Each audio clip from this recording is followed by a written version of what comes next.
All right. Today we are joined by Sean Clemmons and DeAnthony Simmons, the filmmakers behind their brand new film, The Language of Loves, which is a movie that I'm very, very excited to talk about today and to get into all the nitty gritty. But beyond them being the filmmakers, they're also very special people to us. They're friends, they're fraternity brothers, and obviously our comrades in all things pop culture, entertainment, film. Love talking about these things with these guys, but very, very excited again to talk about The Language of Loves today. But before we get into it, man, how you guys doing? Good, man. Good. That was a beautiful introduction. Thank you It so really much. was. Doing good. Appreciate you guys for having us. Of course. No, definitely gotta shout y'all out and give y'all the love and the appreciation for hopping on to Two Black Nerds today to talk Mhm. about this brand new film. So thank you for coming on to talk about The Language of Loves. But let's go ahead and get right into it. Before we really I think dive into the subject matter of the film and talk about, how it came to be, just sort of explain to the people what is The Language of Loves? Like what is this new film that you've all, sort of teamed up together to make? Sean, let's start with you. Yeah, so this film was a dream creation by three brothers, me, DeAnthony, and Congo, who all lived in Dallas. And we wanted to create a piece of media regarding all of us and help us out all in our own individual ways. And it turned into something that became something great to tell a story about the love between two friends, which then created the language of love. I love that. That's a really beautiful thing. It's crazy too, like how you can just kind of be amongst these people that you've known for a while and decide well, we want to creatively work together too. And I think that that's like something I've always thought about, and sometimes have a challenge with when you're amongst like-minded people and you're amongst best friends, you want to work Mm, together because you already have that rapport, but sometimes it's hard to land on what exactly the thing is going to be. Like, what is Mhm. this project we're going to bring to life? Is it a podcast? Is it a movie? Is it a YouTube series or a channel? So how did you all know when you were starting that you wanted to pursue the route of making a film and that was going to, kind of be the creative outlet to bring this movie to life? Right. Yeah, so that really was a thing you bring up as far as like being with close friends. You usually have so much in common. It is hard to pinpoint like, well, we can do this, we can do this. It's because you have so much in common. You can go back and forth. There's so many things that you can do. But we boiled it down really to Congo was really trying to hone in his craft of being behind a camera. Me and D'Anthony have both been acting and voice acting for a minute, and we wanted to hone in on that. And for me, I kind of was like, you know what? It's been enough like doing auditions and stuff and acting. Like, if I want to make something happen, sometimes if you want something done right, you got to do it yourself. So I was like, shoot, let me take a crack at directing and producing a film. And one thing led to another, and the snowball rolled and then eventually became what it is now. Absolutely, for sure. I love that. And I want to kind of start at the end of the film. After watching it and sort of just sitting there and absorbing the movie. In the credits, you guys have a dedication to Joel Cousin and Miles Poydras. Am I pronouncing that Mm-hmm. right? Yes, you are. These are two guys who have passed on, unfortunately, but you dedicated the film to these two individuals. I just kind of want you to get into sort of explaining how did they ultimately influence the creation of this movie, and what was their role in sort of bringing this whole thing to life. DeAnthony, let's start with you there. What was the role and the influence of these two on the making of this movie? Oh, I think you're on mute, man. Can you hear me? Yeah, I hear you now. Perfect. My bad. So as you mentioned, the film itself was dedicated to them, and I think the inspiration, just the idea behind the film, came from the relationships that we built with both Joe and Miles. Um, we've known both of these guys for years on end, and just the relationships that we built with them behind us being able to call them our brothers, the love that we had for each other.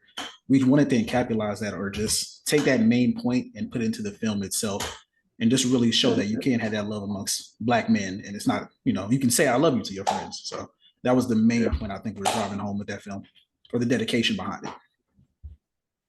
Yeah, that makes a ton of sense. It is always kind of interesting to see films driven by the people we've lost, because I don't know, it's like always it's more than a dedication, right? It's always like a love letter to them in Mm. some way. You can see the ways in which they're woven into parts of the script or energy you give to each other. So that's Yeah. dope, and that's really good to hear.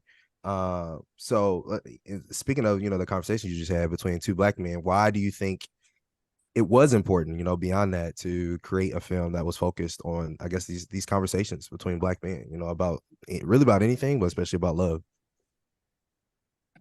Um, I think it was just important because we wanted to tell like our story and we wanted to tell it in our way.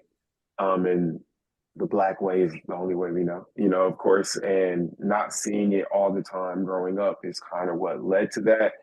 And kind of how we spoke before, the inspiration with Joel and Miles, those conversations that we showed on screen is just something that happens all the time in the daily life. And we wanted to show something that anybody can relate to. Is it telling a black story between two black men?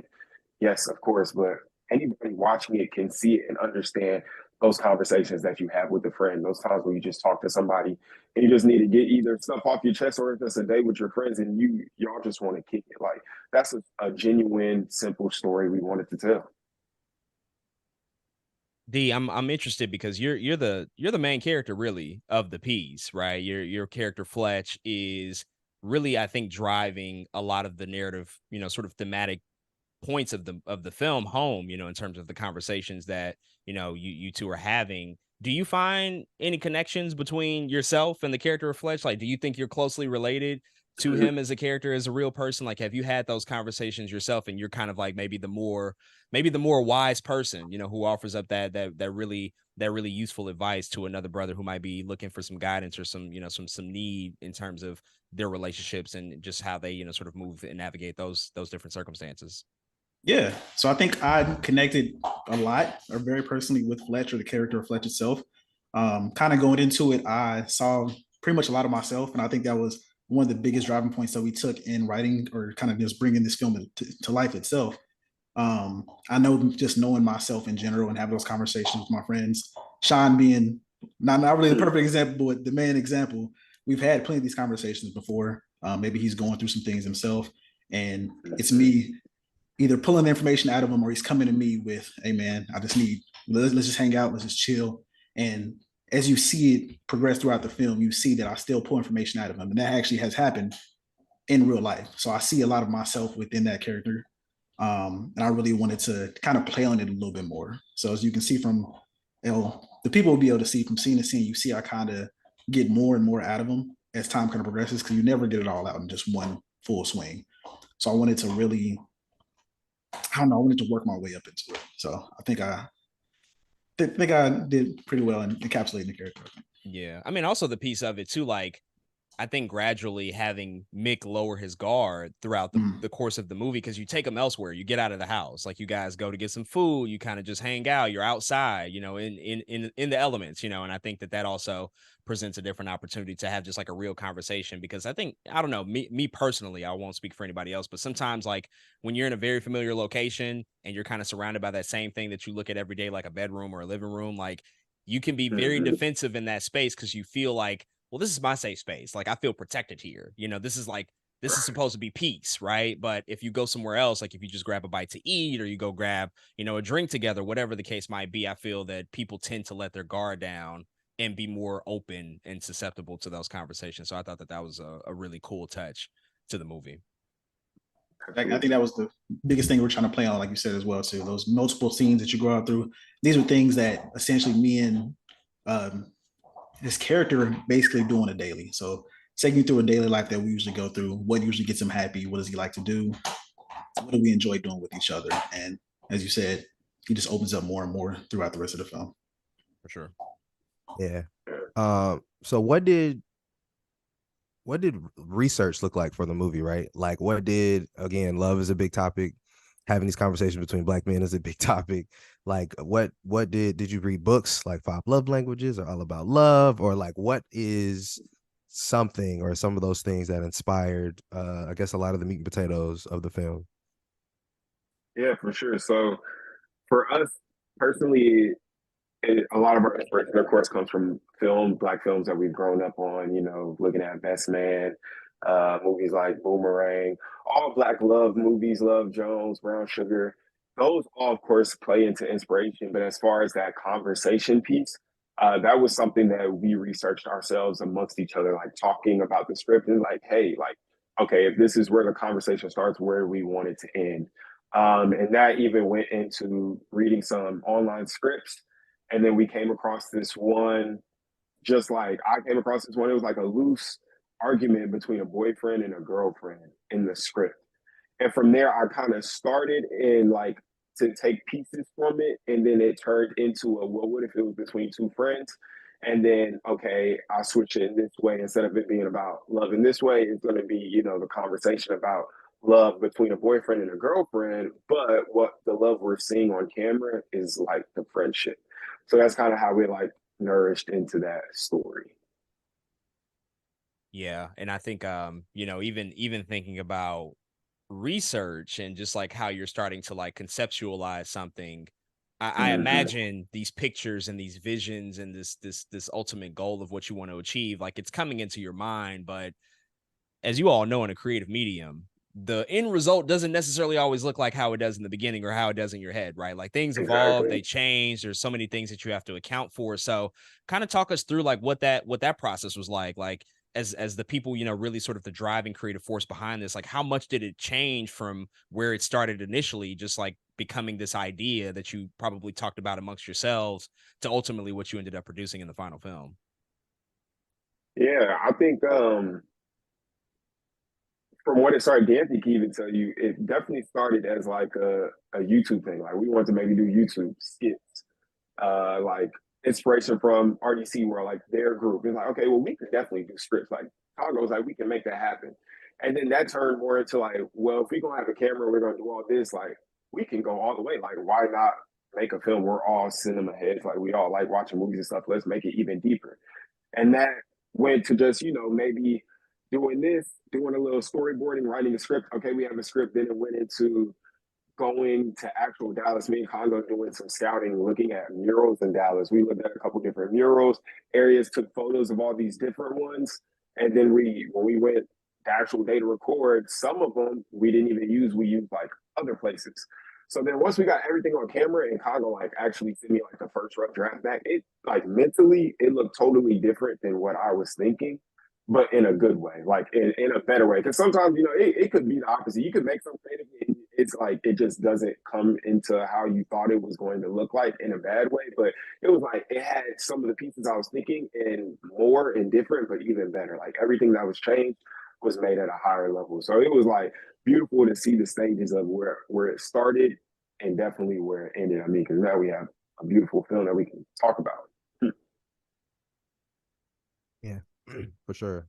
That's I like that. I just like process. It's like, oh, what happened? Y'all went to go take pictures of murals. It sounds like a a random thing to do, but it always makes sense at the end of the day with the final product, man. When it comes to research and things like that. Do you have anything to add to that at all?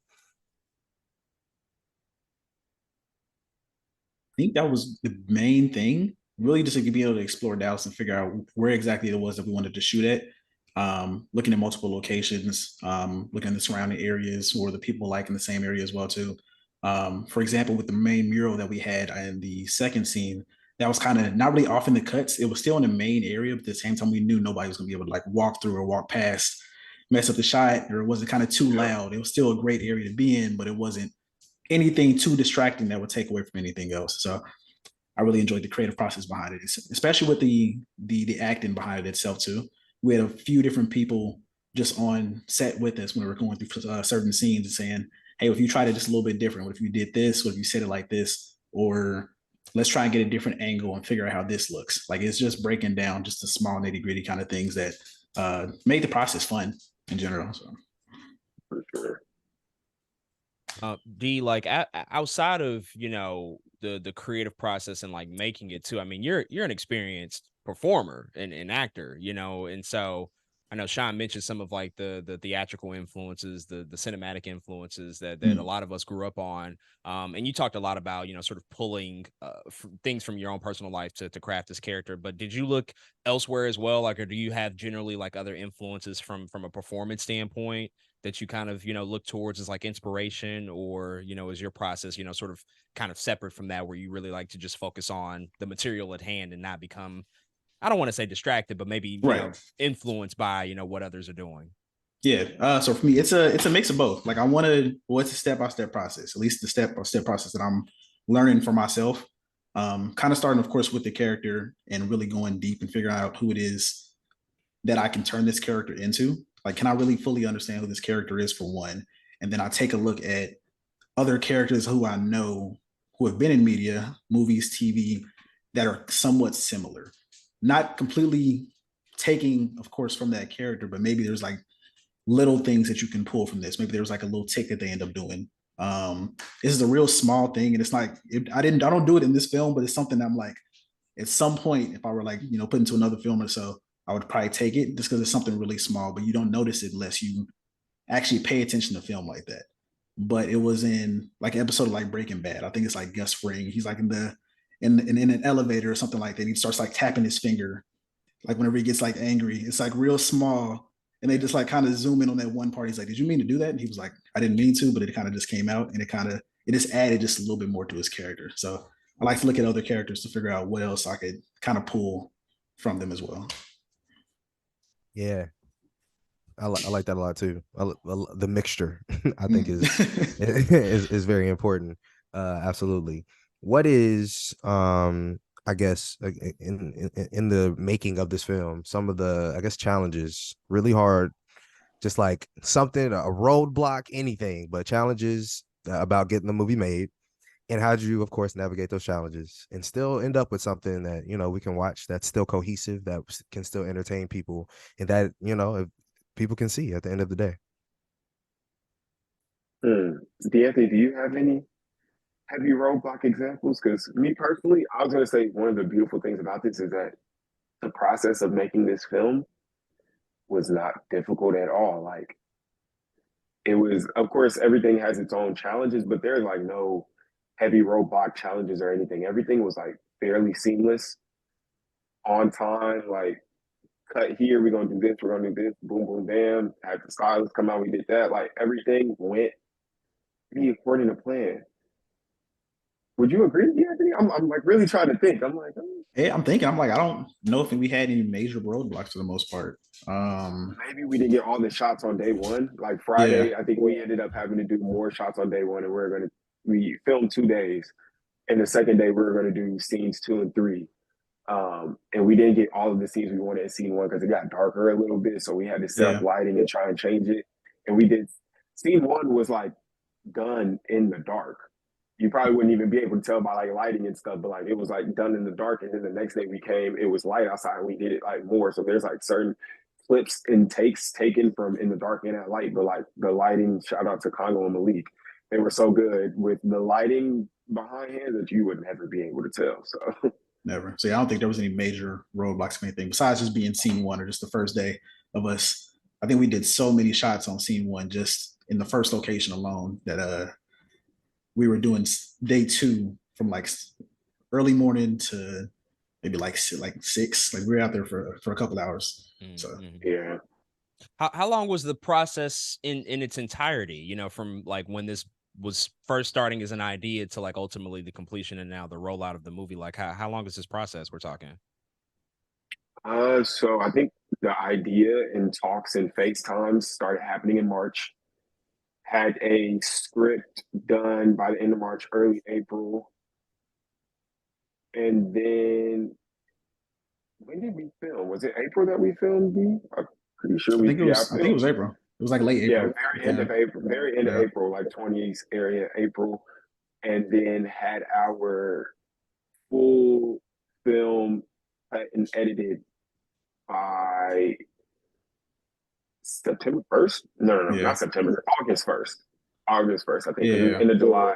And then I think we turned into our first film festival with the complete done film like August 17th or 18th, I think was like the final date. So we got the idea to actual content. In my idea, I felt like it was very fast. It went by fast, at least for me. Yeah. That makes a lot of sense. A couple months. That's so fast. February, March, April, May, June. Yeah, it was like 5 months in full. Quick turnover. Started out with the idea, then got right to it. Yeah. I mean, Sean, would you like in terms of like writing, like what does that look like for you? Is that a a process that you feel like comfortable just diving into, and then what does that ultimately sort of entail? Are you going back and forth a lot, really trying to like envision these things and think about them before you put them on the page, or do you kind of just have to sit down and like get out the ideas and then come back later and edit them down to something that feels like cohesive? For sure. So writing is definitely not like a normal thing for me. I've never in like been a writer, journaler. That's never been something of me. I mean, of course, we do it for school and stuff, but I've never once kind of considered myself a writer. So stepping into that spot, even now, like navigating it, I'm in a position where I want to turn this into like a feature length film, or at least have the idea on paper. So if that opportunity is awarded, like it's set and ready to go. But it's something I'm still like learning day to day. Like I definitely don't think I'm comfortable with it. It's something I have a notes app and I'll let my ideas play. Like, cause there's sometimes you just get an idea of a film or a scene or something. I just type that idea out and then I like try and take times out to like actually write the script. For this actual script, since it was a short film, I cranked it out in like one day.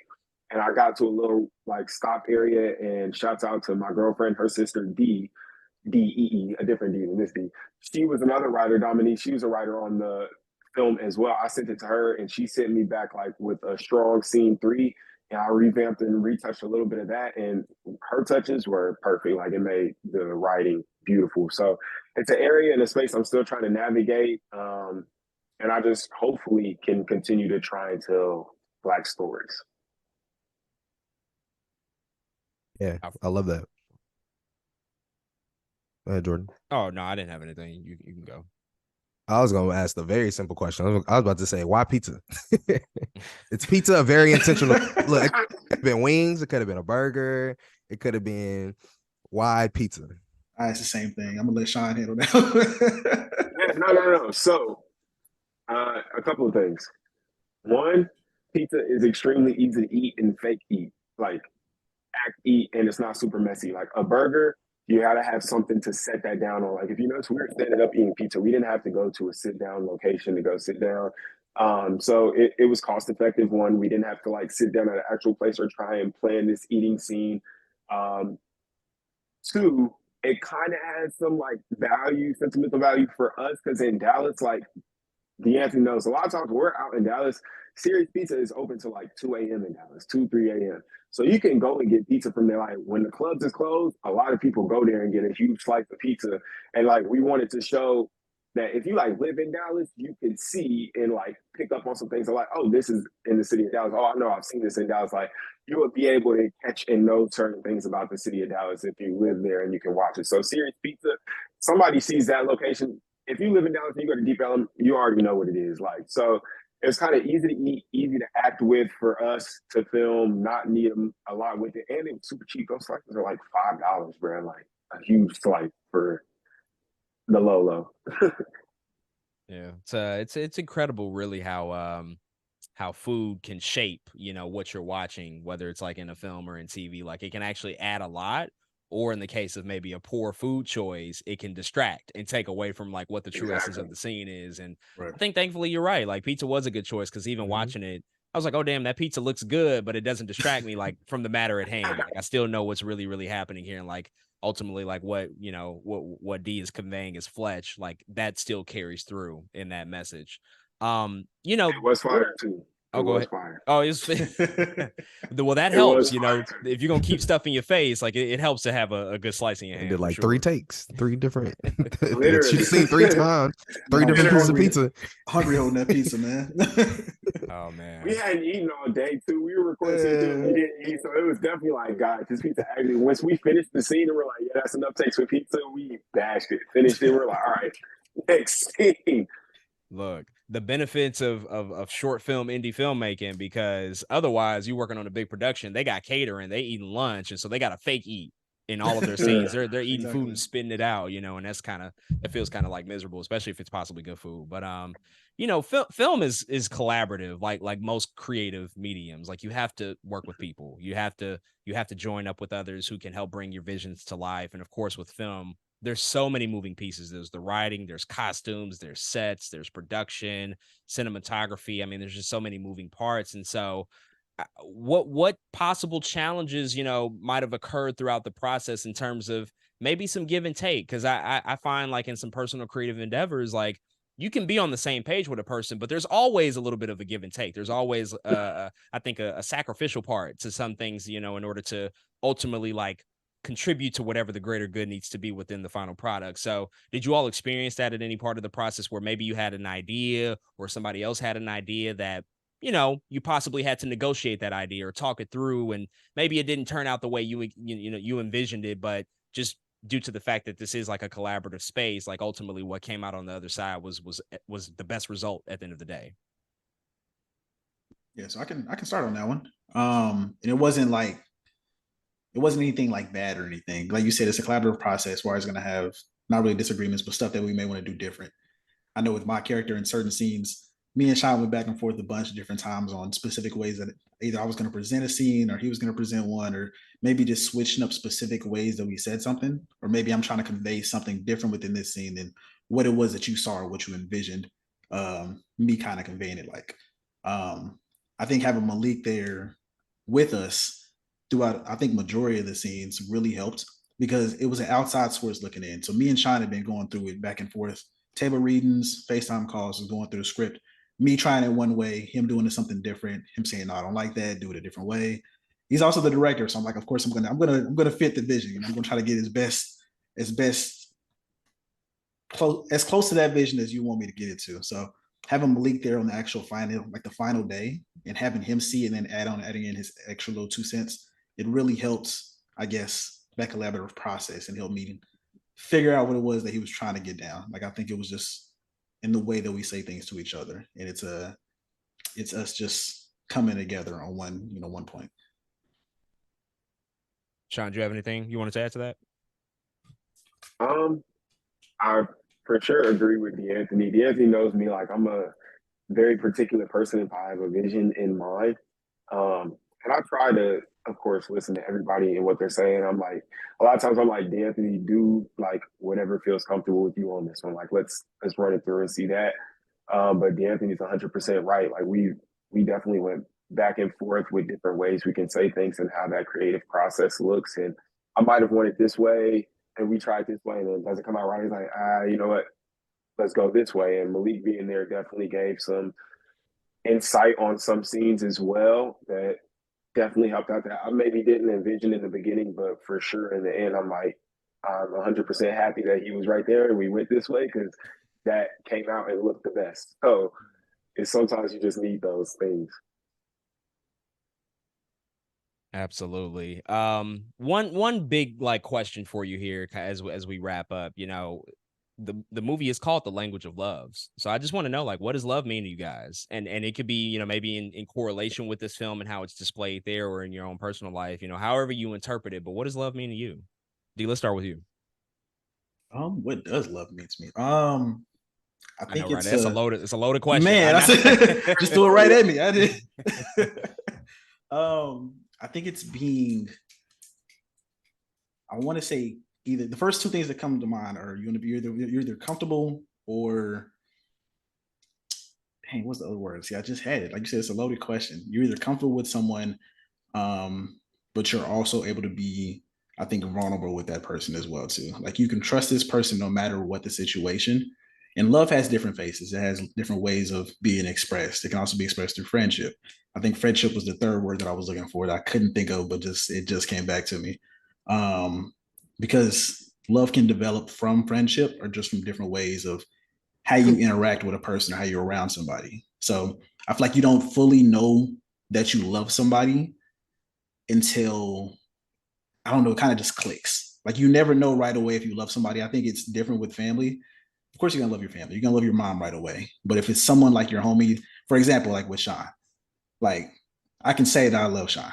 I love y'all too. But I'm like right now, like I feel like I love Sean because it wasn't something that you realized right away. But as our relationship and our friendship kind of grew, it's something like, dang, it's my homie. Like it's something you to kind of just know.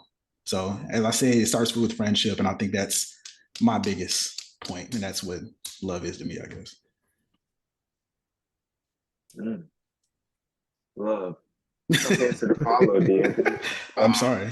He kind of threw it at me there, Love for me is it's interesting. Like as this question has come up in like friendships and in relationships before, I've always personally explained love as a spectrum or as a wave. And like a lot of times people don't always understand when I say that, but love can be shown in so many different ways and in so many different mediums um, within emotions and stuff that it's like it can look so different. So love is always like a spectrum to me personally, and those different ways that you can show it to people, whether it's a friendship, a kinship with mother-son relationship or boyfriend-girlfriend, husband-wife. There's so many ways that love can be shown. So love is a spectrum to me, and I love seeing those different ways of love, feeling those different ways of love in all aspects of it. It's just a very broad answer, I know, but it's just, that's what it is to me. It's a broad concept. It is a heavy question. It's I hard. mean, but I love that idea of a spectrum, because it means so many different things to so many different people, and I think even in watching this movie, you can definitely feel the love amongst the characters. You can feel the love that's put into it. And I definitely just want to congratulate you guys, because I know you said it wasn't necessarily difficult, and it pretty much, was a pretty smooth process, but making a film and completing it and getting it done Yeah. is no easy feat, my friends. That is something to definitely celebrate and to congratulate you guys on. And of course, everybody else involved in this film. Definitely just so happy to see it, really cross that finish line. And as you start to really present it to the world and show everybody your vision. Before we get out of here, just, sort of let the people know where they can follow you, where they can find you, where they can find the film eventually, what the ultimate roadmap of this is going to be. And also, if you want to mention, maybe aspirations for the future, if you have a next project in mind, what that might look like, you can always give the scoop, the exclusive. I mean, whatever you got, let the people know. Yeah, you can go first. Uh, okay. So for me, currently just working on smaller things, doing a few auditions here and there, trying to really build on the resume. As I mentioned, I think I mentioned in another conversation with Sean and Steve. The goal for me, hopefully at some point, is to be on some kind of sitcom, TV show, something that's gonna hopefully come later down the line, hopefully at some point. But I know Sean has the other socials. I'll give my socials on there as well too. I'll also keep updated on a few things. Instagram, that being _D Simmons, and then Twitter. The one I'm most active on is my gaming Twitter, which is Cypher Gaming, CYPHXR Gaming. And yeah, Sean. My social medias. Well, I can say aspirations right now. The Language of Loves, we're trying to push it as hard as we can. We've entered into over 20 film festivals, big and small, ranging from South by Southwest to, you know, True False Film Festival, Atlanta Film Festival, Black America Film Festival, Sundance, Rain Dance, all the different film festivals we apply to a bunch. So hopefully we want to see that go as far as possible. And once we're done with our festival season runnings and as far as we can push it, then we'll probably be looking at a release date early 2024. So the Language of Loves is our social media on everything. The Language of Loves, you can search it up. It'll be on Instagram, Twitter, X, whatever you call it, Facebook, and our website as well, thelanguageoflovesfilm.com. And yeah, hopefully one day we can make it into a big feature film. That would be amazing. That would be beautiful. If I was able to bring this thing to life in a full set and camera, I think the story I would be able to tell would be great. So my personal social media is just Sean _ on the moon, but that ain't important. So Appreciate that, brothers. Thank you again for coming on to the pod today to talk about the Language of Loves. And with everything y'all said, the manifestation of it, it's beautiful to see. And I'm very, very excited to see just the roadmap of this film. And of course, just to, follow y'all and keep up with y'all with everything that you yes, got going on in the future. And I'm assured that everything you are looking and aspiring for will ultimately happen. But you always got our support here from Two Black Nerds, and we always Love to gonna be hear thank it. you. down to ride for y'all. So thank you for coming on again today, and we'll catch up with Thank you y'all for again having soon. us. Thanks for having us, man, for sure. Absolutely.